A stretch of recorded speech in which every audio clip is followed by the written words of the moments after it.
Welcome to week 2 of Banter Battles, where Ben and Brandon will face off in a head-to-head matchup all month long.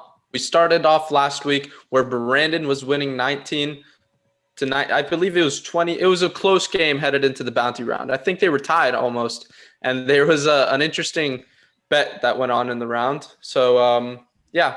Anyways, picking up from last week, the score is currently 49 to 19 in favor of Ben. So there was an intense best of 7 sales pitch matchup that went down to the wire, one of our longest banter battles episode yet. So these two will be debating spicy topics while earning points along the way, fighting it out to give their best takes in the time that they are allowed. So we're going to try and keep it a little more under control, a little less lengthy today to make it a more enjoyable show for you guys watching at home, live on YouTube, this beautiful Tuesday evening, or tomorrow at 8 a.m., Wednesday, 8 a.m., listening on Spotify, Apple, or Audible. So this is Banter Battles. Banter Battles is a platform for the Banter broadcast crew to hash out their beef and debate the hottest topics going around the sports world. Each round, both players will compete to earn up to a total of 10 points per round. The bounty round, the fifth and final round of each weekly battle, is where both of you, Ben and Brandon, will go head-to-head and bet up to half of your winnings that you have collected not only in the week, but throughout the entire series as well. If you win the bounty round, you will receive an extra 5 points from the bank, including your bet match and your opponent's bet. No, we scratched the opponent's bet part. You do not get your opponent's bet. Get your popcorn ready because it's fight night on Banter Battles. Welcome to the show. Ben, Brandon, how you guys doing? I'll speak first. I'm good. I was very excited. I kind of forgot about this is happening. I had a math test earlier today, got a 90, so hopefully I got an even better result here. So Okay. Ooh. What's that energy on Brandon's side? Hey, I'm okay. I came back against Sam. I was down bad a little bit down against Sam. It's not uncharted territories that I'm in. So, it's I just got to figure it out. I just got to play my strategy, play my game, and yeah. All right, so we're gonna get right into the battle, but first we're gonna do a coin toss. Sam? Yeah, so this coin toss is brought to you by Audible. It is our Amazon affiliate link. So please, if you guys like the show, go click the link in the description down below to get 30 days free from Audible. You get to listen to all the audiobooks of your heart's content, and you get 2 on us. So if you want to support the show, go click that link, and let's get right on into this coin toss. So since Brandon is in the hole, you're gonna be able to call this. And please don't just say tails. No, I'm playing. Go ahead. Let me know what you got. Let's go with tails. Oh, It is heads. It is heads. All right. So Ben, would you like to start or defer on this first topic of Banter Battles? I'll defer. Okay. So Brandon is going to kick us off with what should the Atlanta Falcons do with their number 4 overall pick? Move on from Matt Ryan, draft a QB like Justin Fields. The opportunities are endless. Take it away. So what the Falcons should do, I mean, it's going to be I don't think it's going to be kind of hard to move off of Julio and Matt Ryan just because it is kind of like, I mean, they're on expiring contracts. I mean, they're still suitable guys in the NFL right now. I think, honestly, they do have the potential and the assets to move up to number 3 and take Justin Fields will be there, but honestly, after seeing that pro day and after seeing what he's done, Trey Lance, honestly, is starting to become more of a big deal in the back of my mind for me. I think Trey Lance might be the way to go. It would be really dumb to keep either one of them or both of them at this point. Falcons need a full tank, full rebuild. It's definitely they're not in a situation where they need to keep being mediocre. I think they just need to I think they need to lose, and they need to lose in order to gain some assets. And I think Trey Lance might be the way to go if they trade up. Maybe if they're still able to hold on to Matt Ryan and have Trey Lance or Justin Fields as a backup, I would take Trey Lance just because I'm starting to fall a little bit more for him and seeing at that pro day, man, he just crushed it. He was What do you so think? accurate. We'll get back to Trey Lance in a minute, but Ben, what are your initial thoughts on what Atlanta should be doing with their selection at number 4 overall, and what is the future of this team going to look like? Because it's very uncertain as it stands currently. Well, let's just give you the full synopsis. Matt Ryan just restructured his contract. They took $20 million off of his base salary and converted it into a signing bonus spread over the next 3 seasons, which is big. Of course, he can be traded with a more valuable contract. His contract for this cap it for this season was $40 million, which is way too much for a guy like Matt Ryan. You have one of their better offensive linemen in Alex Mack leaving, and you have Julio Jones being the being the center of trade talks. So it seems like what they should do, it's the Atlanta Falcons, what they should do is try and get your guy a quarterback. If you want to use Matt Ryan as a bridge, it's a very expensive bridge. I don't know if you can do that, especially with his contract, because they do have him at least until 2023. Yep. But yeah, Trey Lance looked really good there. I wouldn't be surprised if they try and go get a guy like Penny Sewell as well. They definitely need some help in a lot of different places. Maybe even a Julio replacement if they do trade up the 3 and get like a Jamar Chase or Devonta Smith. One of those guys is going to be there. Kyle Pitts will be there. I know that Colin Cowherd said Kyle Pitts would go second, but Colin Cowherd's usually wrong. And we usually go back to this point of right now, if they can, they should go and get Trey Lance and just either start him off or work at him. Okay. Is Justin Fields even a possibility here, Brandon? Because I know Trey Lance in your mind is locked in as the second best QB in the draft behind Third. Trevor. Third. Okay, I'll still take Zach Wilson out of BYU. Take it away. Yeah, I mean, listen. Either way, I think Justin Fields or Trey Lance is going to be either way for them. Either way, a good option for them to sit behind Matt Ryan for a year. Even though nowadays teams like to throw their quarterbacks kind of in the deep end. And just start them right away if need be. The Falcons aren't on a need be situation. I mean, they kind of are in terms of, they should move on from Matt Ryan and Julio. But at the same time, they should also, if they do have the opportunity. Julio needs to be on the move as well. I mean, at this point, you're just paying you're paying a star wide receiver to be on a mediocre team when you can get assets for him, and I think you can still get some valuable assets out of him as well. He's not going to do anything right now to fix the organization. And it's not even going to be like a short-term weapon for either Justin Fields or Trey Lance. Like, he could be gone in a season, so you might as well, if you're not going to sign him to an extension, which will probably be a hefty extension because it's still Julio Jones. You should still, be able. I think you still move him on for some picks or some assets. But yeah, either way, of either starting Fields or Trey Lance or having them back up Matt Ryan and kind of maybe midway through the season when the Falcons start to suck like they usually do, they can start. They can throw them in and we can see them play. All right, Ben, I'm really interested to see what you think because Julio Jones is one of the best wide receivers in the entire league. Matt Ryan, it was in the MVP conversation several years ago when they choked the Super Bowl victory that they had so close to winning. But my question to you is it time to move on from this era of Falcons football? Is it too early to jump the gun and say that Matt Ryan and Julio Jones aren't what this team needs for the future going forwards?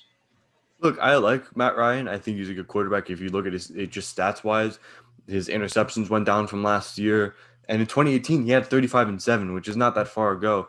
However, when you're looking at it as a whole, it is not just a quarterback change. It is a culture change. You need to totally revitalize that roster. Yes, do I think that Julio Jones is a great asset to have for a young quarterback? That'd be great to have one of the best receivers of his generation there. However, you're looking at it this way. Why would Julio Jones want to stay on a rebuilding team? I believe he's 30-31. Why would he want to risk getting injured or losing whatever legacy he can have and by staying on the Falcons unless he has a supreme loyalty to him? If you can get a trade to Baltimore, if you can get a trade, I wouldn't say Miami, but if you get a trade to Miami, if you get a trade to teams that need a wide receiver like bad and can be in that upper echelon of teams. I wouldn't be surprised if we see Julio walk. However, I will say with the Zach Wilson Trey Lance comparison, I'm a little skeptical about Trey Lance. Look, your pro day can be your pro day, can be your pro day. You can look really great on it. You can really look really bad. We just saw, I forgot his name, but the guy who ran the fastest 40 time, and everyone was like so excited about him. John Ross. We just saw him go to, I believe, the Bills for like what, $1 million. I mean, your pro day and your combine don't really. I believe it was the Giants, but Giants. Yeah. So your pro day and your combine don't really stack. Don't really match up. It does give you some good comparisons. Yep. Look, he's coming from the bias. He's coming from North Dakota State. Carson Wentz came from North Dakota State. I would be a little worried taking him. Second division is very difficult to judge how good a quarterback can be there. Someone like a Zach Wilson, who did have a very productive year last year, all right. Could be very interesting to take. But I'd be very worried taking Trey Lance. Okay, so here we're going to go into Brandon's final statement and then Ben's closing statement for this argument that you guys are making. We heard Ben's opinion on what Julio should do, but I'm curious as what Brandon's opinion. Should Julio be on the move and where should he go to? Personally, I like a team like the Los Angeles Rams, who just got Matthew Stafford and have a lot of offensive weapons and potential to win this season if they build around it. But Brandon, I'm curious as to what you're thinking here. Something disastrous. He could basically stay on a mediocre Falcons and then, go play in retirement home Tampa, because that's what everyone's gonna do. Just take 1-year contracts to play with Brady. I think the Rams could make a lot of sense. I think Stafford's gonna add a little bit more dynamicness, if that's even a word, to that offense, especially with the weapons that they already have in Cooper Kupp, and being able to add him will definitely be, I think, serve as a number one target. I think will be great for the Rams, especially to push in that division. But yeah, like I said, like Julio needs to move on. The Falcons need to move on from Julio. It's kind of hard. It's gonna be kind of hard because I'm sure his contract is still kind of big, and the cap hit, the dead cap will probably be affecting the Falcons either way. But at least you get something out of your franchise wide receiver that, honestly, at this point, I think is only hurting the team because you're not getting assets out of him. If you're a struggling franchise and you get a guy like Julio Jones sells tickets. He is the show when you're talking about a Sunday game in the NFL. I mean, so if your team like Chicago, maybe a team that's up and coming that needs some receiver help, you go for it. That's all I got to say. And who knows, might even end up on the Patriots. But Ben, give me your closing remarks on this topic to earn yourself some final points here. So for Julio Jones, a team that I just looked at that can be very interesting, who will have more than $64 million in cap and haven't made a really big move as of late, would be the Indianapolis Colts. They're losing T.Y. Hilton. They just tendered their other major wide Zach Pascal.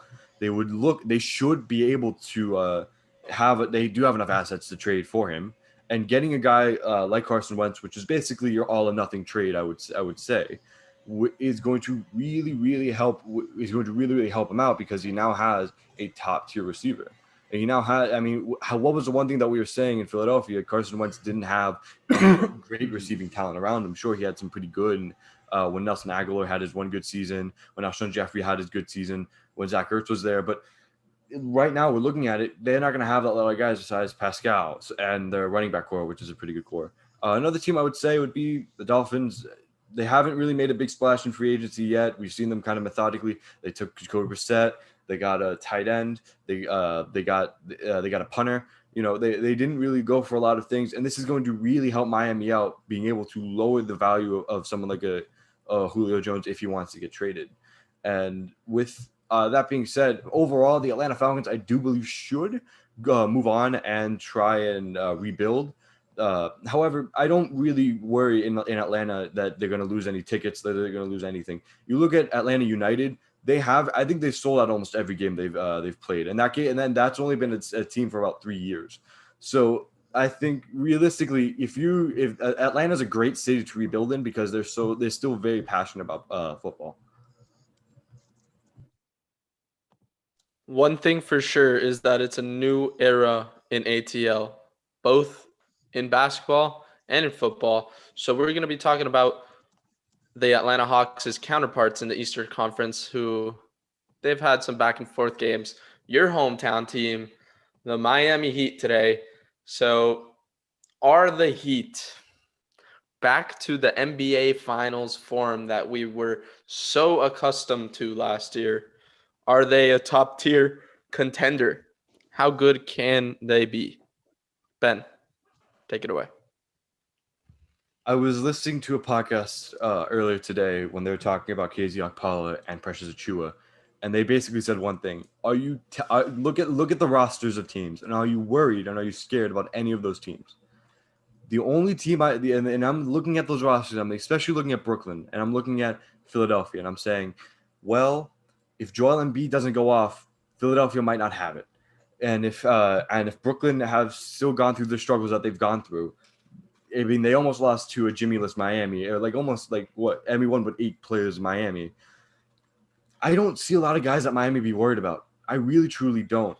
And are they back to the form? I would say this. I don't know if the team is back to the form necessarily. I think we see bright spots, Kelly Olynyk, of course.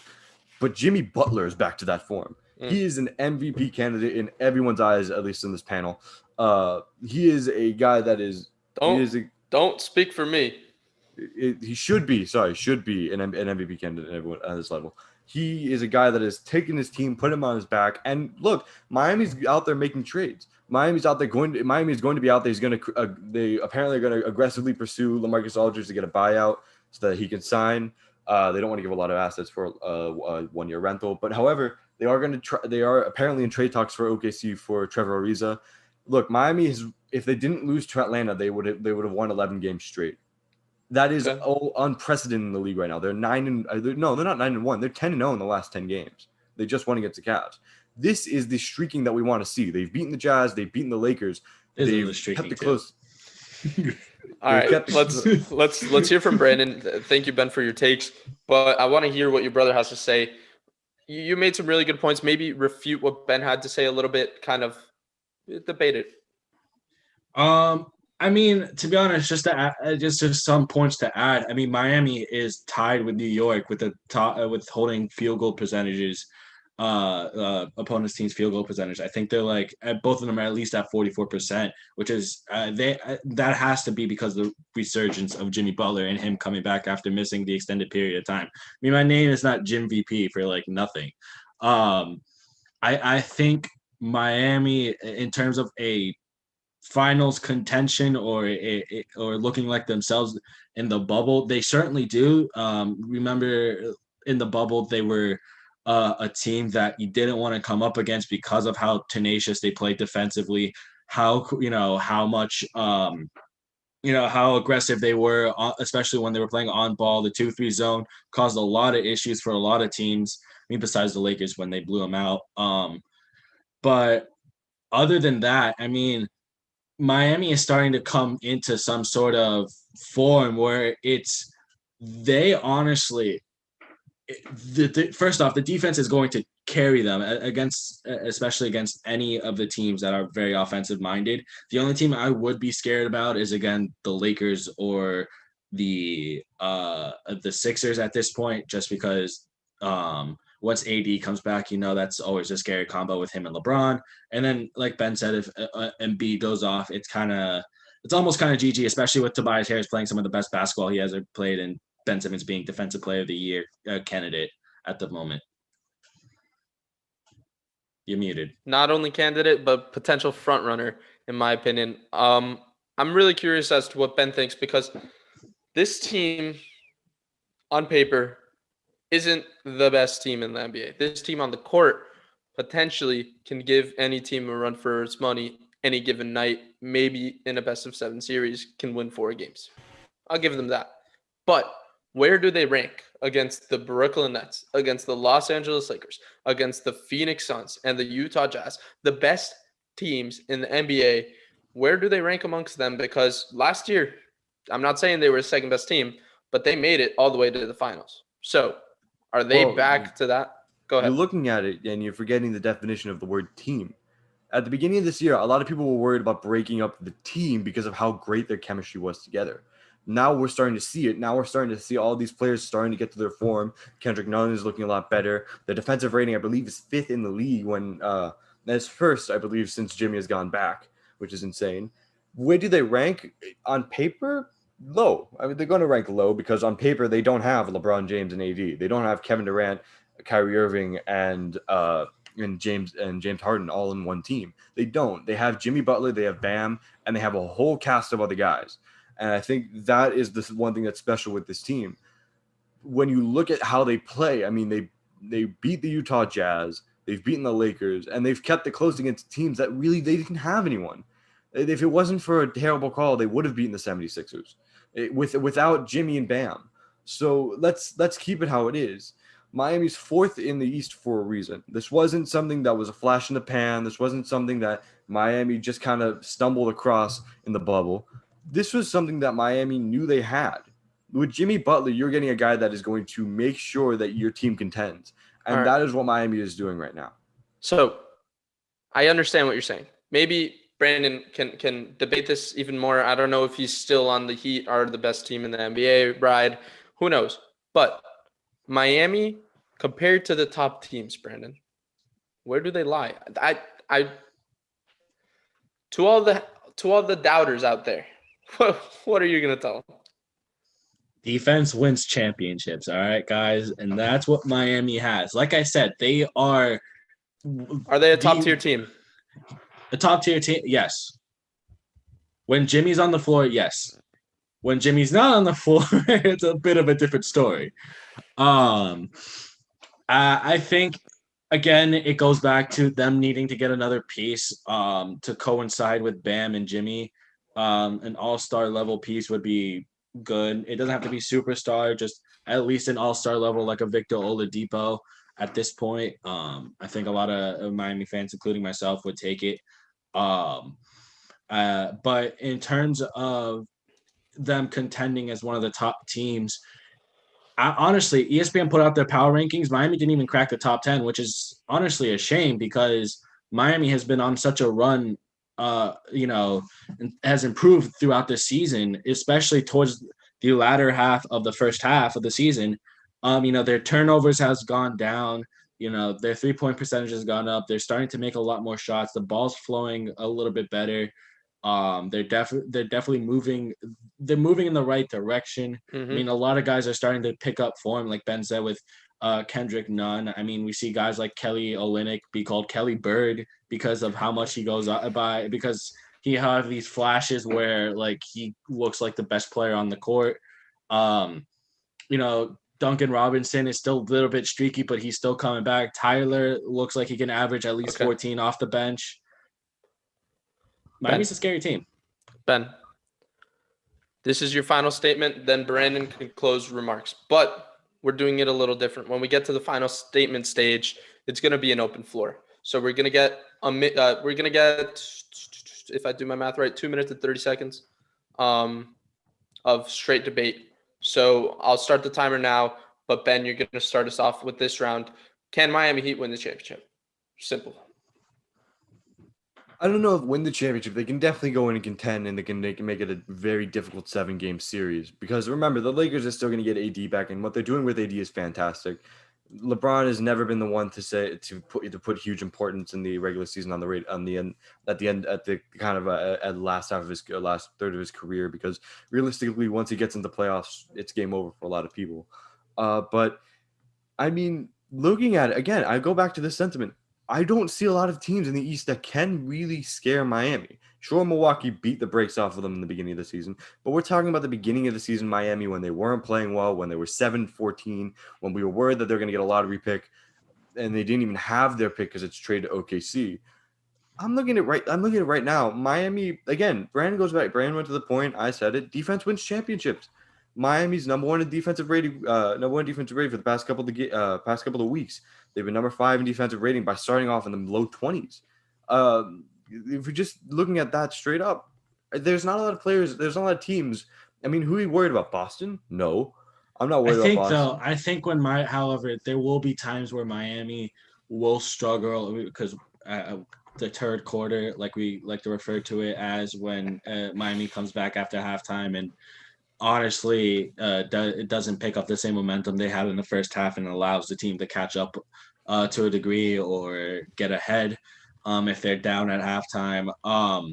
There are times where Miami is a little bit inconsistent, especially during the later stretches of games. They do close well, but um, there are also times where you've seen it where Miami doesn't close and it still gives opponents the opportunity to come back and potentially make it scary. I mean, yeah, for the past few games they've been able to blow out teams, but I think in terms of them contending with any team right now, it's kind of hard to say that when your bench that like has a lot of firepower but is streaky. It's a very streaky firepower. Like Goran can go off for like 20 points a night, but then he'll have a night like tonight where he goes off for 2 points. Same thing with Tyler. Same thing with Duncan. They're I do agree that they are streaky, but you see, I'll give you guys another go around. Go ahead. I think we're going to go back to the culture. Did Goran really need to go off tonight? I mean, no, he didn't, because there was other people sticking I think that's the whole filling point. in. Like that's the whole point of the idea. We talk about this, how Jimmy might hurt his candidacy because he doesn't go off for 80 points or 30 points every night. He doesn't have to, because he goes and he just does what. I mean, he goes and he does what's best for the team, and I think that's what Miami's. Again, we're gonna come back to this all the time. I know every Boston fan hates it, but culture. Miami's culture is make sure that the team is going to win, play hard-nosed defense, and play hard-nosed and don't give up. You're looking at that's true. You're right. And I think with 30 seconds. I think with what Miami has, I think they could definitely, again, make that same push that they made to the finals last season. I mean, they're still missing out on Avery Bradley, who's out with a calf injury. I mean, that's another perimeter defender that they're missing. There's definitely some pieces that need to that they still have or could use in a trade to get other pieces to help them or contend with them. But and we're still at the same time, in the buyout area where that's true. But at the same time, at the same time, in a 7-game series, I mean, Miami will leave the door open for teams, and that's the scary part. Is that the door will be open, and teams will take advantage of that. Okay. The thing is, in the playoffs last year, they were able to kind of close out those gaps a lot. Okay, more. We saw that in the Bucks. Yes, we saw that in the closing series. statement. Time's up. We saw that up. in the Boston series where they came back in third quarter. We saw that in the LA series when they won the 2 games, when they went ahead to head.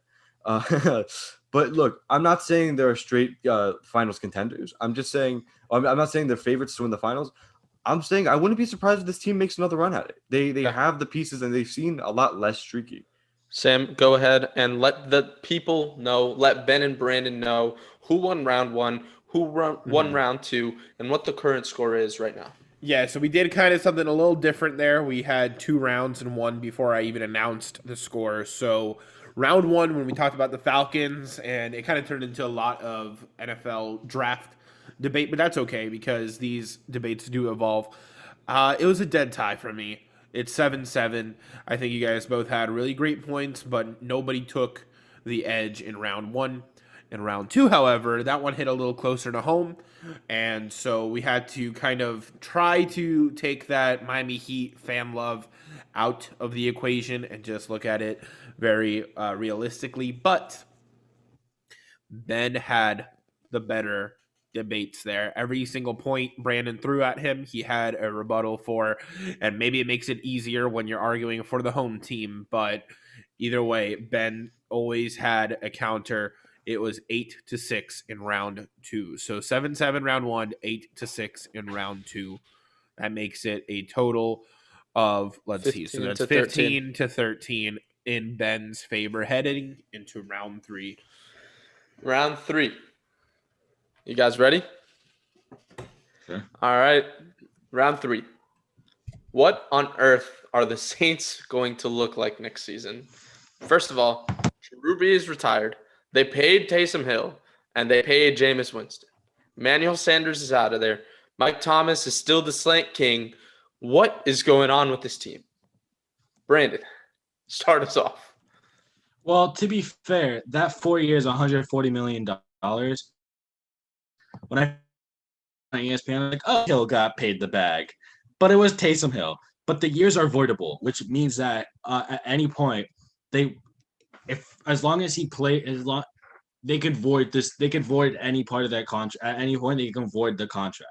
So it is cap friendly and it's only a 7.5 cap hit. Yes, at some point they are going to pay him if he does pay out the full season or the full 4 years. So if Taysom Hill does really well for whatever reason, and he can get the $140 million.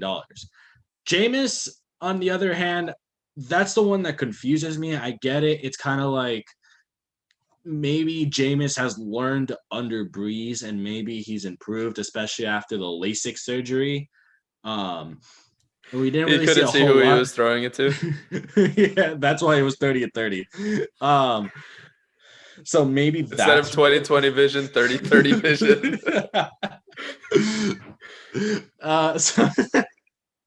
So so maybe with Jameis that it maybe under Brady, maybe playing under Brady first season, it kind of helps. We didn't see a whole lot of him because we saw a lot more Taysom Hill when Brady was out with a punctured lung Breeze. or whatever. Yeah, Breeze. Sorry, Breeze. When Breeze was out with a punctured lung. So with I think they still have the same pieces. Cap wise, they're working it out to how for some whatever Okay. reason they're paying their guys. So for whatever reason, it's working out. The QB situation is a little bit sketch, Okay. but at the same time, it's still pretty much the same team. Very, very hot start to round 3. You did a really good job. You made some funny jokes. Let's see if Ben can top that. What are the Saints going to look like next year? Can they make the playoffs? What's the Drew Brees-less era in New Orleans going to look like?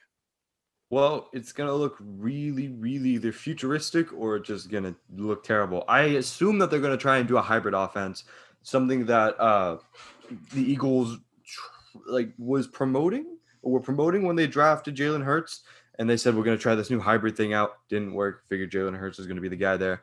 But Like Lamar also, Jackson's first year with the Ravens?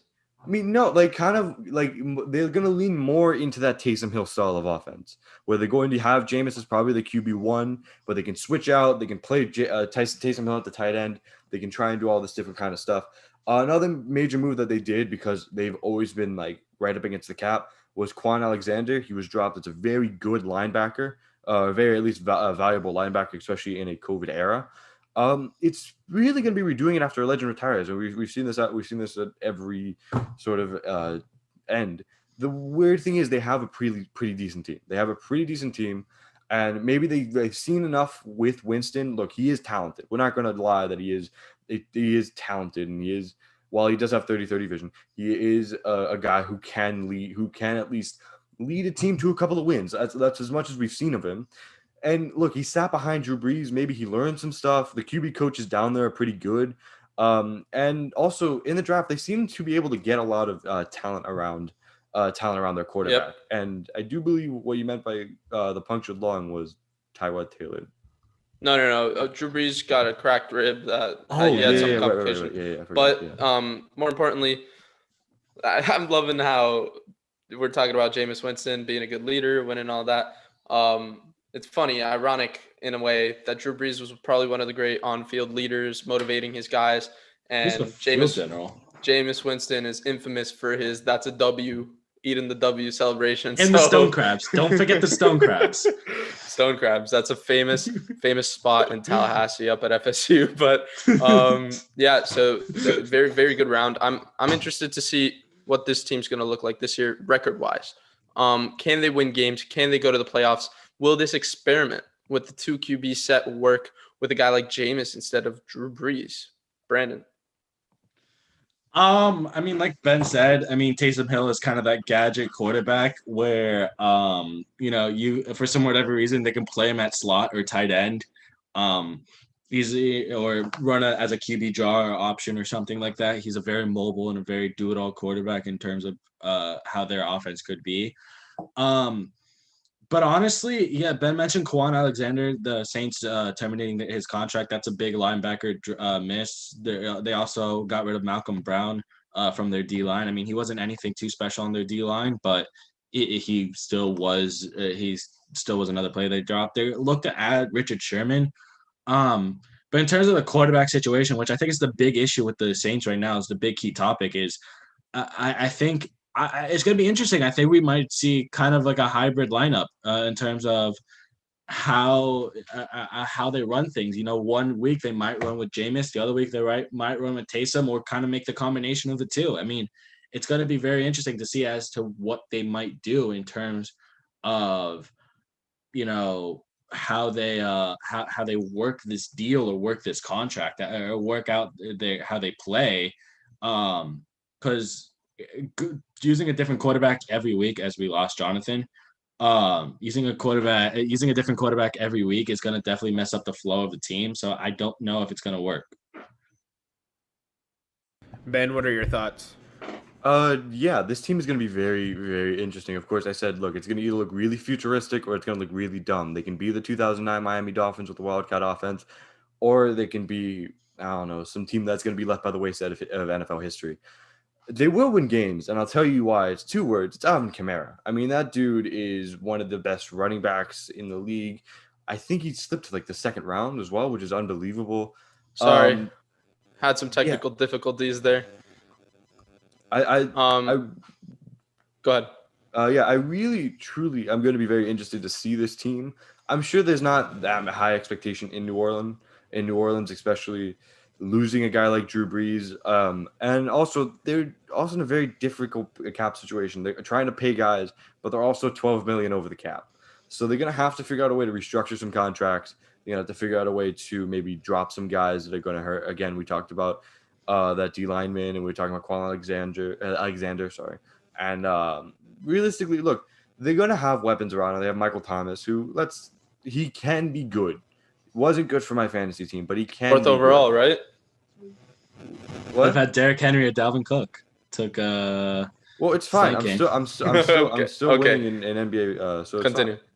But this team does have talent. Again, I'm going to go back to it. Alvin Kamara. This dude is unbelievably talented, and he's one of those two guys that can pass and run.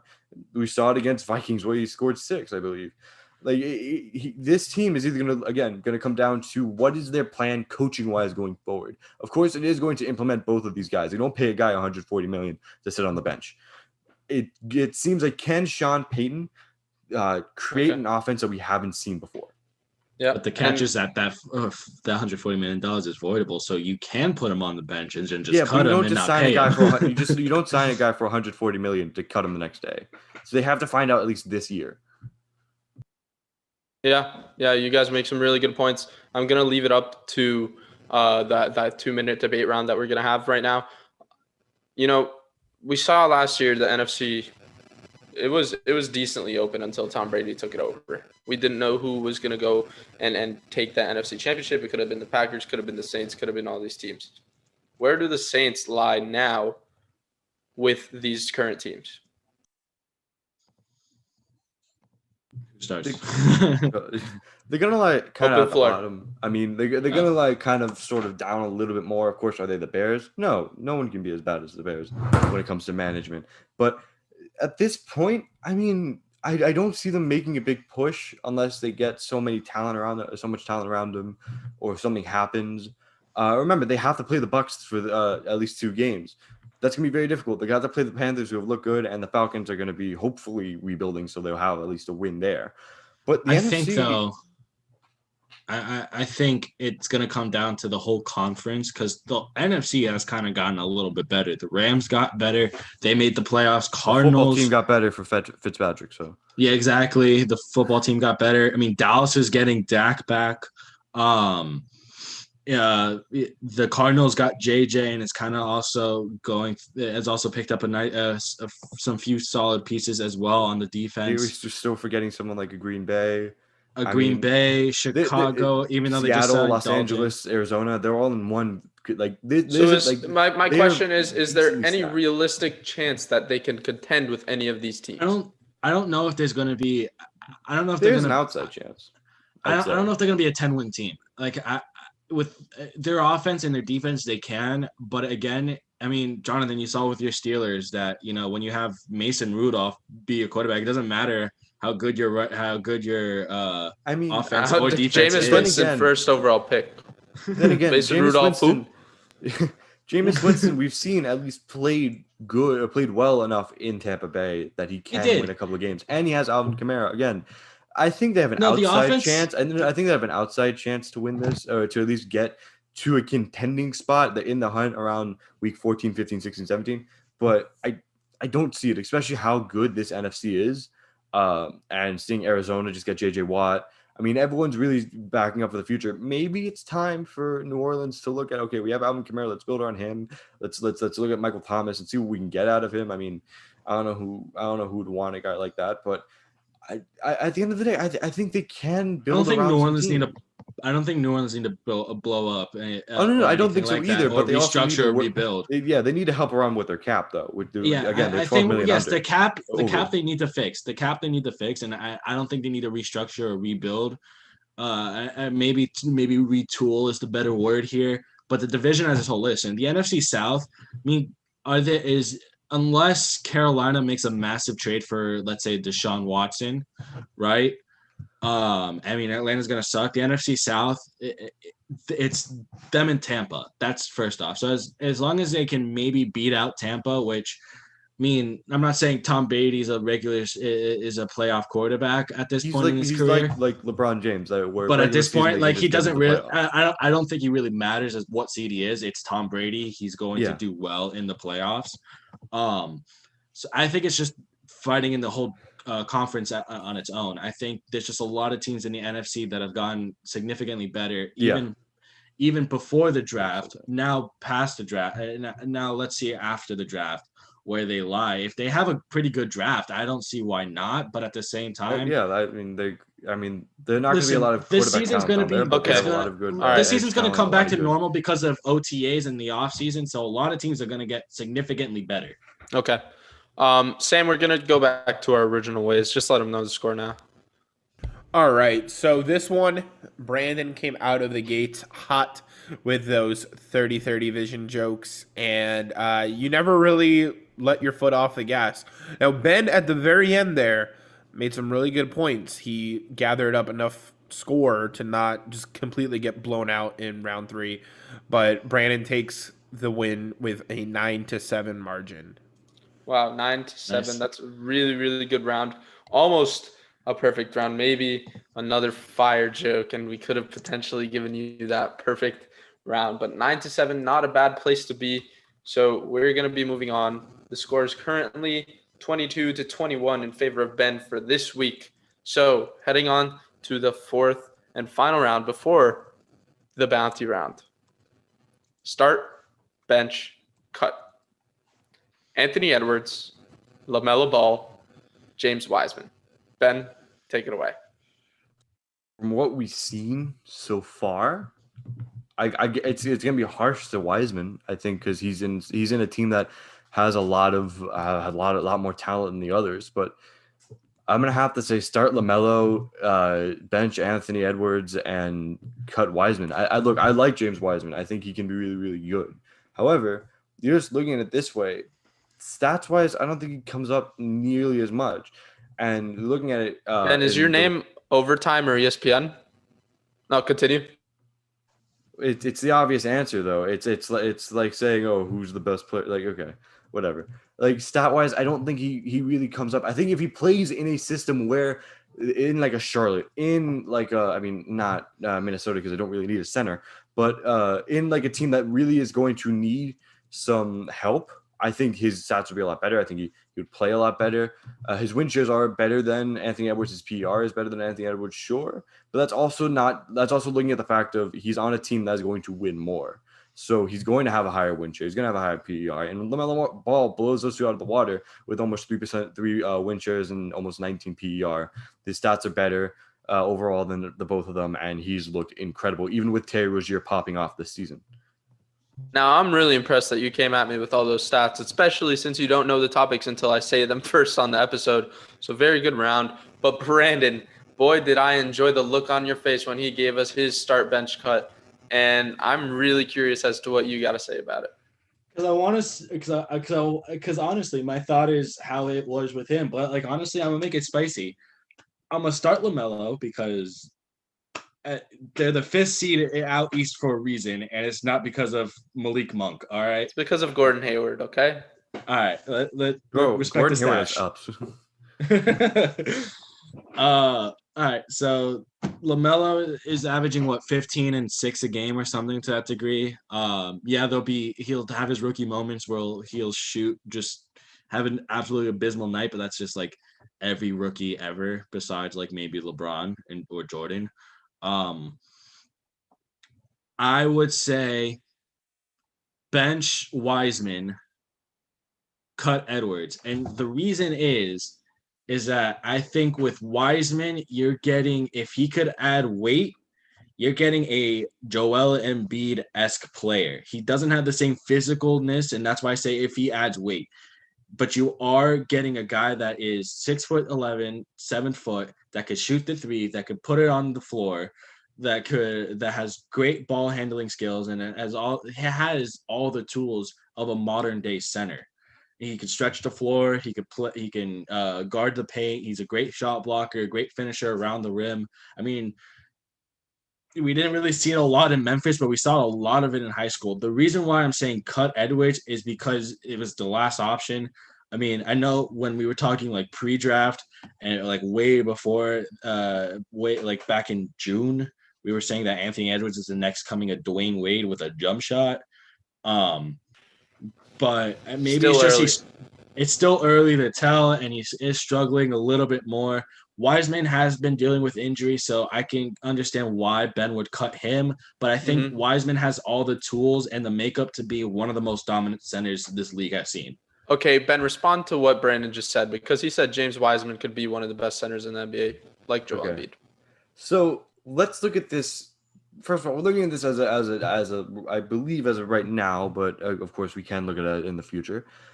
We had a debate a very, very, very long time ago about who would you have, Nikola Jokic or Donovan Mitchell, and Brandon and I said Brandon and I said Nikola Jokic because he's versatility, he's a big man, and you guys brought up a really good point. There are not that many two guards out there. There are not that many very good two guards, and if you have the next, all right, coming now you're just on your hands, tooting my horn because those words came out of my mouth. Well, thank you for giving me the debate. You're giving with Anthony Edwards, you're getting a guy who can be even in Dwayne Wade's mouth better than him, which is insane. Look, have the Timberwolves done well and maybe these empty stats? They could be, but he did struggle at the beginning of the year. So I would highly He still is continuing to struggle. I would highly he's picked it up though. That's why we're having this conversation. He's picked it up though. I would highly there will be flashes where he will drop 20-something points, and he will have some insane highlights or something like that. But he's struggling more than Wiseman and LaMelo at the moment. And if we're talking about right now, are you honestly, sure? No, I don't know. No, let's just open the floor for everybody. Go ahead. Okay. Because honestly, at this point, I mean, yes, Anthony Edwards is the number 1 overall pick. He really deserved to be the number 1 overall pick at the time. I think now maybe LaMelo should have been that number 1 overall pick, especially what he's been doing with the Hornets. I mean, ever since the Hornets started, LaMelo, they've been going on an absolute tear, and again, that's why they're 5th in the East right now. When no one thought they would at least be in the top 10. That's why we're saying that. That's why we're saying that he's starting. Look, that's fine. I'm just saying with Wiseman. Look, Wiseman is going to succeed because of the pieces around him. Out of those 3 teams, they have the more talent on that team. They have the easier schedule. Okay, but now you're just talking about the salary. Okay, but now you're just talking about the surrounding talent. If you put, but you're also saying that he's not struggling. You're also saying that he's not struggling, and that if you put Wiseman on Minnesota, if you look at someone like Anthony Edwards, he's looking better and better as games go on. If a player is going to do well, any team that is depleted. If a player does okay, then you just brought up your point with empty stats with Anthony Edwards. Like, fine. Then he's been improving over the season. This isn't a Michael Carter Williams thing where he was hot out the gate and was hot for the rest of the season. He started off run rookie of the year and then fell off a cliff. I get that, but at the same time, with Wiseman, I don't believe it's the players around him because Kerr wants to go with the Megadeth lineup where it's Draymond at the 5. Hold on. And Curry and Clay and 2 other forwards, so they can pace and space. Let me Wiseman is playing pose a system that doesn't fit him and is still doing well. Let me pose a question. Doing well enough. If the roles were reversed, if LaMelo Ball went number 1 overall in the draft and Anthony Edwards went 3rd, if they flip-flopped and James Wiseman was still on the Warriors, would we still be having this conversation? Would the Hornets be 5th seed in the Eastern Conference? Would they? No. We're not comparing LaMelo Ball and Anthony Edwards. LaMelo Ball, again, one of the main things that a lot of people were underrated about him was the fact that he came from a professional league. And yes, was his shooting terrible? 2 professional leagues. With Lithuania, but was his shooting was his shooting not the best, and was his form a little and off? the NBL. Yes, of course they weren't. But when you compare it JBL, to one of the whatever it best was. underrated point guards of all time, in Pete Maravich, you are going to have a lot of expectation. The guy is showing out. They have a lot of guards on that team, and he's looking like the best one. Okay, but Jonathan asked if you flip them. I think Minnesota is in contention for a play-in tournament with LaMelo over Anthony Edwards. I don't know if that's the amazing. I think it's the case They have because an especially extremely with difficult schedule. I don't know if that's it. I don't know. Especially if with that's it. D'Angelo. Okay, but especially with D'Angelo Russell out, you're talking about an offensive weapon that you now have. Even if he wasn't out, you're talking about a backcourt that has D'Angelo Russell and LaMelo Ball. D'Angelo is averaging 20 something a game, while and LaMelo's averaging at least 15, 16 right now. Ball handling, ball distribution, both of them very key.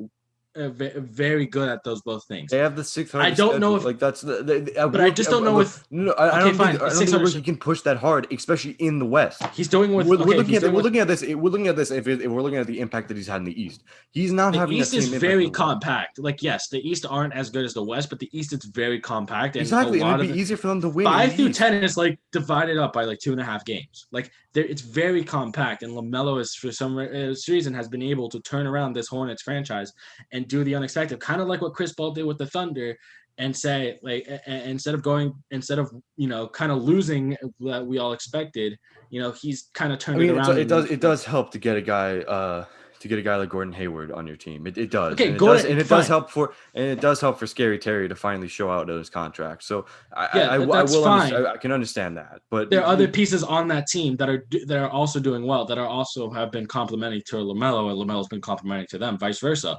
But at the same time, you get a player to compliment your other guys. Okay. We let this run long enough, and Sam, give us the final score for this round.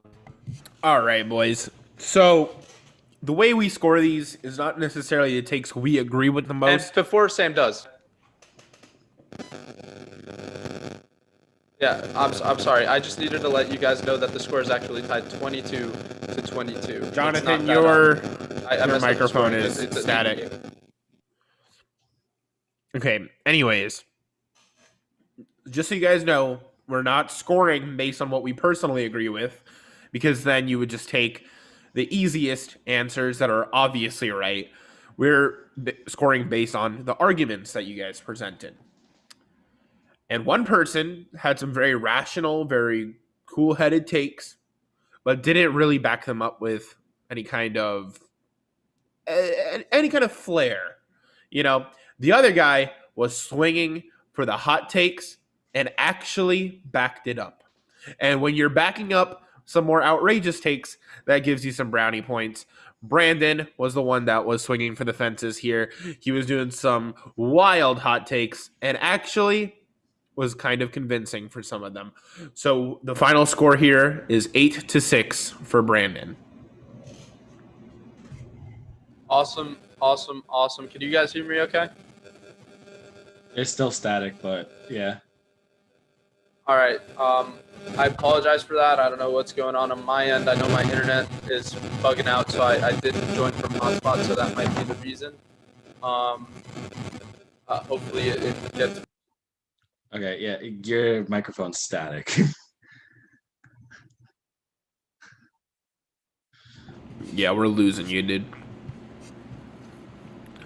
It's fine. It's not like we're live. You guys hear me? Not very well, dude. Not very well. All right, Sam, transition to the next round. I'll wrap it to the final round. This is the bounty round. And let me pull up the rules so that everyone that's watching live right now can also tell All right. Let's see. Welcome to the bounty round, where both of you can bet on yourselves and make this round truly high stakes. You put a price on your opponent's head and trust yourself that you could take on the bounty. The bank will match your bounty, but we're actually doing it a little bit differently than the way the original script is, because remember, you can't steal all the opponent's points. You steal half of your opponent's points. Okay, so you'll learn the topic once you place your bets. Let's get bounty hunting. Does Ben have the most points, or does Brandon? Ben should from carrying. Ben has the most points. Yep, for last week. Okay, so Ben, since you have the most points, you can bet first. What is your bounty? It's the bet out of what I have, or it's the bet out of what I've gotten so far? You can bet up to half of your total, Can which you is guys hear me? 77. Yeah, now you're fine.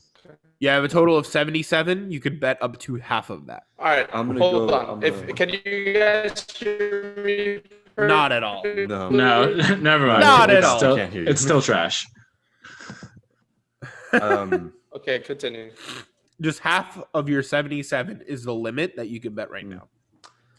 All right. I'm gonna go 16.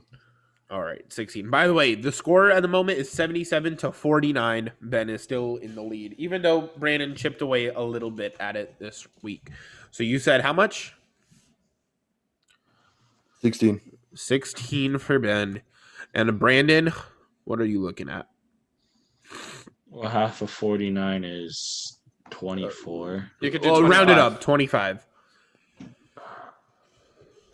Am I bad still? I should be fine now. It's better.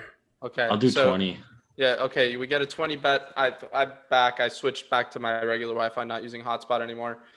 Sorry for that inconvenience. It's an inconvenience for myself as well.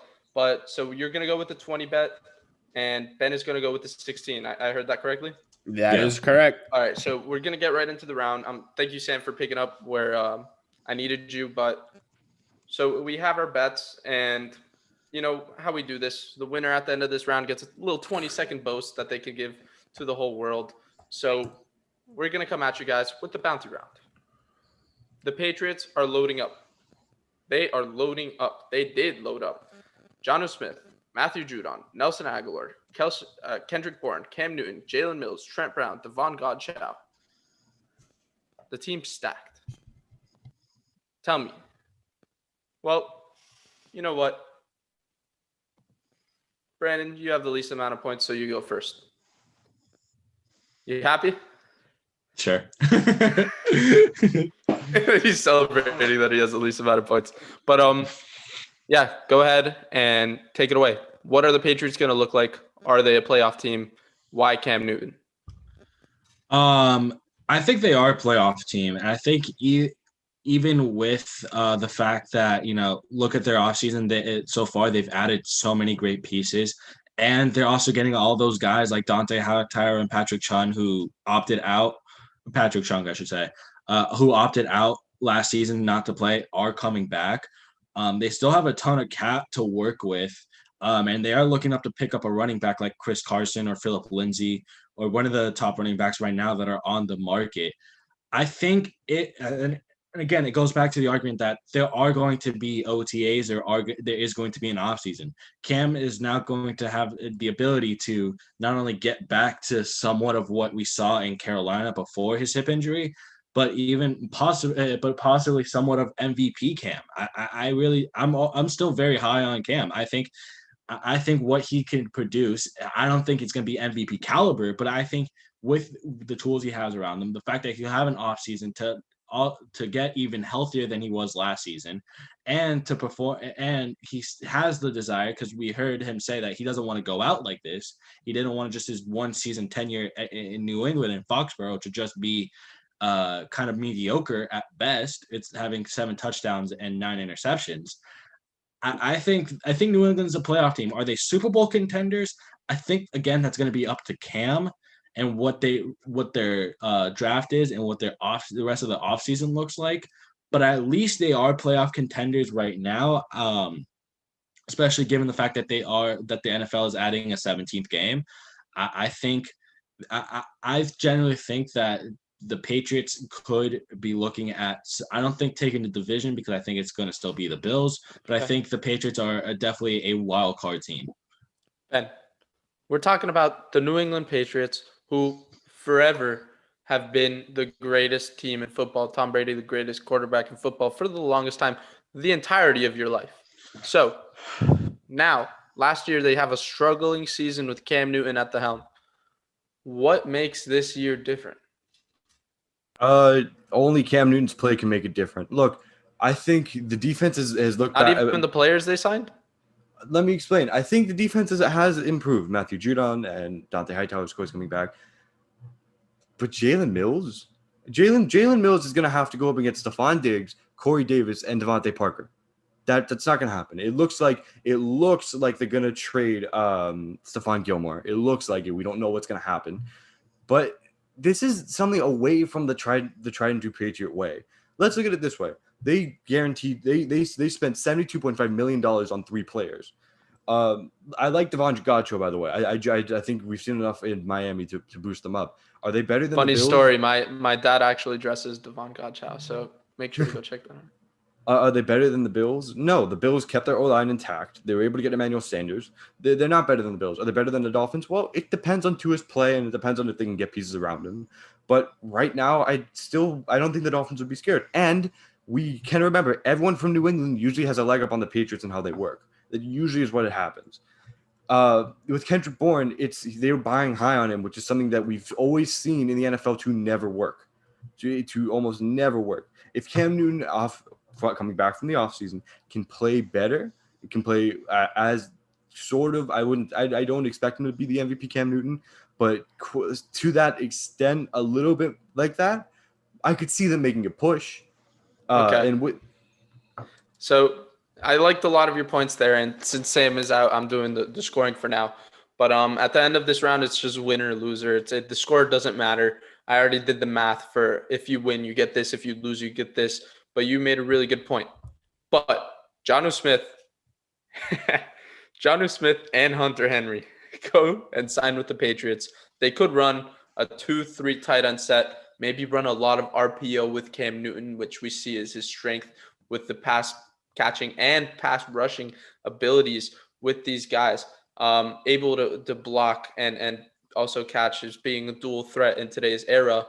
And I believe both of you, I'm not sure, Brandon was debating Sam with this, and Brandon was saying that Jonnu Smith is one of the best tight ends in the league. He gets 4 years, $50 million. So my question is, how will this team look with this 2 tight end domination? Before you do, let it be known for the record that I said that neither of them should get the tag, and neither of them did. So I was right. And both of them got paid.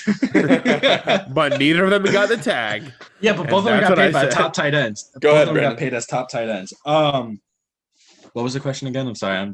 I'm so how will this tight end set? Oh, okay, that's right. Rock? First off, just to kind of point Jalen Mills, I will give you a Nelson Aguilar, Ben, because Nelson Aguilar, you're pretty much getting a guy that the Raiders' only other target on offense was Darren Waller or Renfro, and so I mean, if you're the second option, like, of course, you're going to have some good yardage. So he definitely got overpaid. Jalen Mills, I think, is going to either slot where Jason McCourty is in terms of that strong safety position, play a little bit more deep, which he can. He's very versatile. He can play either corner or safety. And or with the more likely option of being the Stephon Gilmore replacement. It's kind of hard to be a replacement for a defensive player of the year. With that being said, the 2 tight end system, I think will work. Belichick has gone kind of new school in terms of his approach to the offseason, in terms of he never liked to spend money. He never liked to spend cap. He realistically was just like, I'll work with what I got to a degree and maybe pay along the way, and hope that also the draft kind of helps us out to a degree and we get some nice studs in the draft. But I think the 2 tight end system works. And I hate to bring this up, but you look at what Brady has done with a 2 tight end system with Hernandez and Gronk. I mean, yes, we're comparing prime Brady to Cam Newton right now, but it's not like the Patriots offensive Belichick playbook is still the coach. Yeah, it's not like the offensive playbook isn't, I'm opening the floor, isn't by the going way. back isn't going back to the same thing. And with Belichick being the coach, they went 7-9 last year. Look, I agree, and it Okay, will create but a lot of it had to do with Cam. it would create a lot of mismatches on the field, and I'll agree. But we're looking at a guy like Hunter Henry as a top tight end in the market now. We aren't looking at him as a top tight end we shouldn't at least look at him as this top tight end. Why sign both? Because it's a great system. Again, he worked it with Hernandez and Gronkowski. It's a great system to work. Miami uses it sometimes to complement Gesicki's lack in blocking. And speaking of, they signed 2 tight ends to the 3rd and 4th highest payroll in the But league. Jonnu Smith has turned and they're right behind George Kittle and Travis Kelce. Those 2 guys are not comparable to the next 2. And if you're looking at it this way, I do think the 2 tight end system could work. I genuinely do. But you're looking at the sort of lack in depth and quality. Both of them as well. could block. I think that's the big key here. Both of them could also block. With Jonnu what Smith running had back? to. Okay, they could pick up another running back, or just use the ones that they had. Or Sony Michel. Sony Michel is good, but if you're going to zero in on a system, Belichick does not like to go get offense, and maybe this is a change of guard from Belichick. Maybe it is, but Belichick doesn't like with to the go offensive weapons that they have, I think with the offensive weapons that they have, like Hunter Henry, Yo, and Jonnu somebody Smith go out are and win guys- this round. It's even. Hunter Henry and Jonnu Smith are able to either pass block or draw or go or run a route. Sure, They're both, and that's what New England has thrived on with a guy like Gronkowski. Even after the whole, they were also talking about the drop off in quality in those 2 guys. We don't like to say, but Aaron. There's not Hernandez much of a good. drop. Okay, but there's not much of drop off of quality. Yes, You're comparing prime Gronk to Jonnu Smith. Okay, I'm sorry. not prime Gronk. I know you go to FIU, but come on, bro. Please. Okay, not prime Gronk, but at the same time, you look at Gronk at the latter stages. He became more of a passing tight end, and Brady still won blocking tight end, and Brady still won. One of these guys can block. Because that's Brady. Again, you said, "Oh, I don't want to compare Brady to Newton," but you are. You're saying, "Oh, look at the lack of quality in the." Don't look at the lack of quality in tight end, but look at the lack of quality in quarterback as well. Yes, he's gonna have an off. Yes, he's gonna have an off season. Yes, he's but gonna get more acclimated with the team. This is where you're wrong, Ben. Ben, this is where you're wrong. I'm not comparing the 2. I'm not wrong though. That's the thing. You are wrong. You are comparing the 2 by bringing them up. Let Brandon speak. No. The thing is, with Hunter Henry and Jonnu Smith, they're able to run a 2 tight end set that Belichick is most familiarized, and kind of the same thing with Cam.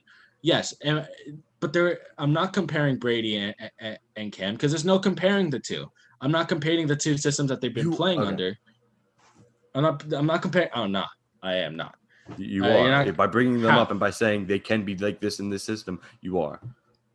Okay. All right. Let's shift our focus on how successful this can be because we've seen it. I know what Brandon's trying to get at. It's just not coming out completely. This 2 tight end set because I'm doing better than you. This 2 tight end set that's what you think. Is a good system in general. Yes, he's comparing it to the system that he had with Gronk, but he's not comparing the players to Gronk himself.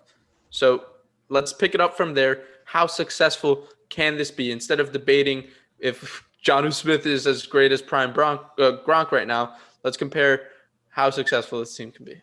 Spoiler alert! You won't win that debate if you try to seriously I'm not make that debating. comparison. I'm not seriously. I'm not debating Gronk with Jonnu Smith. I think this team though is. I think it contends more, but again, they're in a very difficult. They're in a very difficult AFC East where teams are just going to seem to get better. They're going to have to rely on the offense that they have. And again, Kendrick Bourne, you're buying high on that guy. Nelson Aguilar's had 2 out of 5 good seasons, and when you are the second target. I don't know if that's enough. If any other team did this, they'd be slandered for it. But since it's the Patriot way, and yes, they also have Belichick is able to get some of the guys get the best out of some of the guys. But we've seen with other signings that he's made that has not been 2 the minutes. case. It really. I think this team is going to rely on Cam, and if they can restructure their defense. Matthew Judon is. They're only going to have. Matthew Judon's a good step forward, and Godchild was a great step forward in terms of pass rush. But in terms of their safeties, in corners, Jalen Mills is a good step as well. But He's depending on what they do with, inconsistent as hell though. That's the difference. okay, but he's Jalen Mills still is inconsistent though. He can't and he's again, going versatile. up That's what against Brady. But that's what Belichick likes. He likes versatile Wait, just corners because that you're can play versatile doesn't mean safety. you're going to be good. Are y'all forgetting about a guy named Stefan? He's Yeah, he but he's might gonna get be traded. That's He's gonna be traded. That's why But what that's being about omitted. those assets that they can get from that? I what mean, would a that bunch mean of for this picks, team? maybe. A bunch of picks, maybe some guys. It depends on where he can go. I know that there are some Okay, guys and then out there. they target like a Patrick Surtain in the draft. Like there you go. Their corners are fixed. There you go. There you go. Wait. You're gonna ask Belichick to rely on rookies? He's going for seasoned vets. He's going for that's seasoned fine. vets. And I think there are still players now that are willing to go after. Yeah, he should have spent I some don't of that think money Surtain's gonna that the be there Jaguars anyways. gave for the Jaguars gave to what's his name? Who did they just pay? To Shaquille Griffin. Okay. Yeah, they should have tried to go after him because honestly, that would have been a great fit in their system. But there are other cornerbacks on the that they could get, or some other assets they could pick up that will make this defense better. Again, it's going to rely on Cam and the restructuring the defense. We're looking And at 30 as seconds. this team is 30 constructed seconds now. for the win. Do you think they can be I think as Cam, successful as some other players? I don't know if that's the case. Especially and like I said, I don't think they're going to win a division. The offense. I don't think they're going to win a division, but they're going to be a wild card spot. They have enough talent on their team. I think they could challenge for it, but at this point, when you're looking at it, there are too many questions around the pieces they've picked up in the offense besides their tight ends and maybe even Hunter Henry because of his dealing with injuries. Look, he played with the Rookie of the Year, and he still had less success than a guy than more successful tight ends above him with someone like a Mike Gesicki, who had to play with a apparently worse quarterback in a system that didn't target him that much, and he still had a better year. Okay. At the end of the day. Okay, now you're just comparing them to Dolphins players. Okay. I mean, that is going to do it for the bounty round. What really what high a on night. homerism. I mean, it was, first of all, I'm not doing any of the scoring. Just saying. It's all Sam. And I really want you to take it away, Sam, because this was probably one of our most entertaining bounty rounds to date.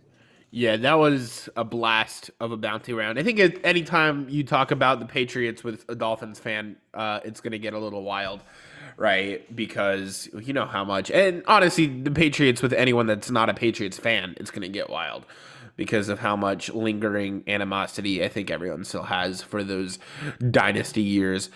And, I'm going to say this. Someone came out of the gate swinging and never let up. I think Ben had a mic drop moment.